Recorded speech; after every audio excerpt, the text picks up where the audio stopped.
تقلید کسے کہتے ہیں؟ تقلید کا معنی کیا ہے؟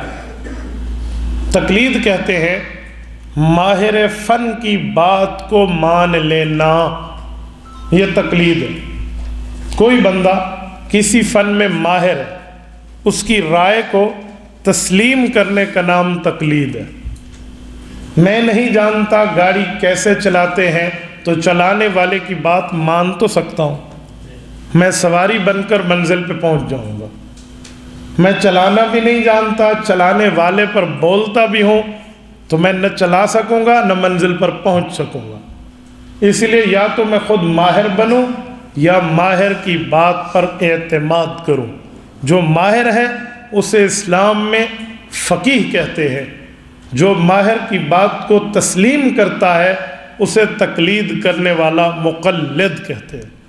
آپ اور ہم نے حج پر جانا ہے، دو باتیں ہیں، یا تو آپ کو اور مجھے جہاز چلانا آئے، نہیں تو پائلٹ پر اعتماد تو کر لے کہ وہ ہمیں اڑا کر جدہ لے جائے گا، مدینہ طیبہ لے جائے گا۔ میں سواری بھی نہ بنوں، پائلٹ بھی نہ بنوں تو میں حاجی نہیں بن سکتا۔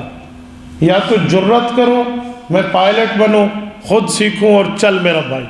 اگر پائلٹ نہیں بن سکتا، میں پیسنجر روم میں بیٹھ کر سواری بن جاؤں تو ٹھیک ہے۔ یا ماہر بنوں یا ماہر کی بات کو مانو۔ ماہر بنے فقیہ ہے، ماہر کی بات کو مانے مقلد ہے، دو میں تیسرا راستہ یہاں نہیں ہے۔ ایسے ہی ایک امام ہے، ایک مقتدی ہے۔ امام بنو، جرت ہے مجھ پہ میں نماز پڑھا سکوں، میں امام بھی نہیں بن سکتا، میرے اندر اتنی اہلیت و اہمیت و صلاحیت و حیثیت نہیں ہے کہ میں امامت پر آ سکوں، تو پھر مجھے چاہیے میں اقتدا کر کے مقتدی بن جاؤں۔ مقتدی بنوں گا تو پھر بھی ٹھیک ہے، یا امام بنو تب بھی ٹھیک ہے۔ میں امام بھی نہ ہوں، مقتدی بھی نہ ہوں تو پھر میں نمازی نہیں بن سکتا، اکیلے ٹکرے مارتا ہی پھروں گا۔ یا حکمران بنوں یا رعایا بنوں۔ اگر مجھ میں طاقت ہے حکمران بننے کی تو مجھے حکمران بن جانا چاہیے، نہیں تو طاقت نہیں ہے تو مجھے رعایا بن جانا چاہیے۔ کسی کی رعیت میں رہ کے اس کے حکم کو تسلیم کر لینا چاہیے۔ میں حکمران بھی نہیں ہوں، میں رعایا بھی نہیں ہوں تو پھر میں ملک کا غدار ہوں۔ میں امام بھی نہیں ہوں، میں مقتدی بھی نہیں ہوں تو میں اسلام میں داغدار ہوں۔ بس فیصلہ ہو جائے گا، ان میں سے کوئی ایک چیز بنے گا۔ اسلام بھی ایسے ہے، یا اسلام میں خود ماہر بنو، جرت اپنے اندر پیدا کرو کہ تم اسلام کے اسپیشلسٹ بنو، ماہر بنو، اسے فقیہ کہتے ہیں تو ٹھیک ہے۔